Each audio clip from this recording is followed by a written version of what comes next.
Мен Қасымова Айман Бекімбайны, Қызылорда қаласы тұрғынымын. Осы бейбіт шеруге шықты деп халықтың бәрі шықты, бірақ жаппай.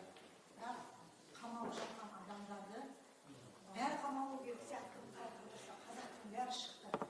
Бірақ одан кейін определенный ғана адамдар бұзақылық жасап дейді, бір нәрсе дейді, қорлық зомбылық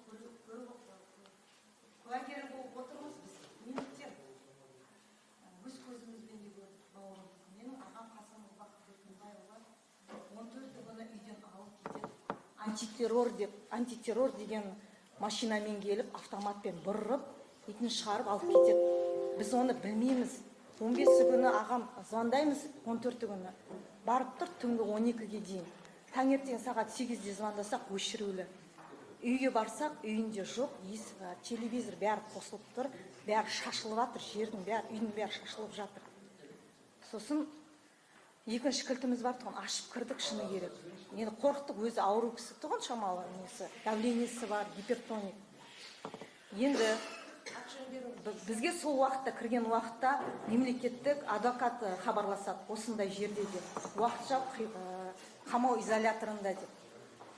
Сонан біз күттік, енді бізге айтады, біз енді ешкіммен хабарласа алмаймыз ғой, қайда барамыз, ОВД-ға барсақ, айтпайды еш нәрсе бізге. Сөйтіп бізге жаңа мемлекеттік адвокат айтады, санкция күтесіздер. Санкция күткеннен кейін сол бір күн 18 күні оны следственный изоляторға ауыстырады. Ауыстырғанда қандай жағдай болды десеңізші. 16 күні, 2 күн, почти 14 күн, 15 күн, 13 күн, 3 күн, 16 күні сағат міне 23:14-те түнгі 16 күні ауыр жағдайда біздің ОМЦ больницаға түседі. Көп салалы, я. Тяжелый болып түседі, ес-түссіз. Амал жоқ, өліп баратқасын алып келген шығар. Сөйтіп, оны мына жақта қабылдап алады да, есін жидыртуға тырысады. Закрытый перелом 12-го ребра, справа смещение, ушиб мягких тканей, височной части головы, ушиб, кровоподтек обеих верхних и нижних частей спины и конечностей всех. Бастан бастап, табанына дейін дым қалдырмай ұрған, көккімбеп, ісіп кеткен қабырғалардың бәрі сынған. Қалай жауап бересіздер, сіздер маған айтыңыздаршы соны. Ұрмаған дегенді айтыңыздаршы. Менде міне бүкіл ОМЦ-дан алған нелерім бар міне. Бүкіл қағаздарым, 10 парақ. Қандай, неден, қандай состояние. Сол сағат 23:14-те түседі да, 2 сағаттан кейін есін жидыртып алады да, аны өліп баратқасын есін откачать етіп алады да, есін жиды дегеннен кейін қайтадан суырып алып кетіп, изоляторға апарып тағы ұрады ғой. Не деген сұмдық бұл? Не деген издевательство? Это же хуже репрессий, даже фашистер өйтіп істемеген шығар. Мен сосын арыздандым, менің ағам сол жақта ішінде есін жиғаннан бізге көрсеткенде жоқ.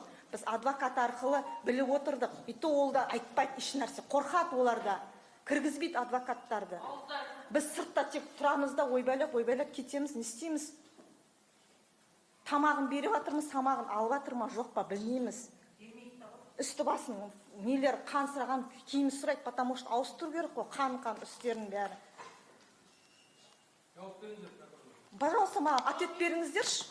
Бұл Ол кісілер жазасын ала ма? Мен бір күні жаздым, арыз жаздым прокуратураға. Ұрды соқты, заявление бердім. Бір аптадан кейін маған антикорға өтті деген хабарлама хаттама келді. Онан кейін әлі бүгін 17-сі, 18-і ма? 18 күн болды. Маған мал жауап беріңіз, күтемін. Антикорны азаптауына не үшін? Егер ол аламыз, біз рұқсатын бәрін берген болады. Қазіргі жағдайда жақсы. Тамағы да, киімі де, ішіне сіздер кіріп бастапқы кезде ондай болған жоқ. Ешкімді жылатқызған жоқ, адвокаттарды да кіргізген жоқ. Мемлекеттік адвокат кіре алады, а частный сырттан жалдамалы адвокаттарды кіргізген жоқ. Это спустя через неделю, 2 аптадан кейін уже денесіндегі жайбір жарақаттары жазыла бастағаннан, естерін жия бастағаннан кейін.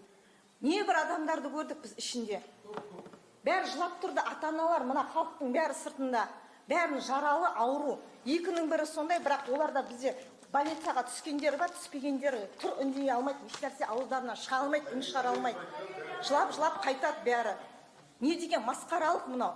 Маған ответ келсін, пожалуйста. Сол кісілер, ұрған соққан кісілерді жазасы алсын. А менің ағам ешқандай митингке қатысқан, менде барған келген, бірақ ешкімді ұрып соқ, қой ұрватқан, соғатқан, лақтырмаңдар, ұрмаңдар, бастарың бәлеге қалады деген, сол үшін жазасыз отырма сонда. 72-ші статьяның 2-ші бабымен не масқаралық ол? Ұрып соқпаған, өмірі істі болмаған, күзетте жұмыс істейтін ағам сол күні сменнен келген. Бұл сұрақтар Жауап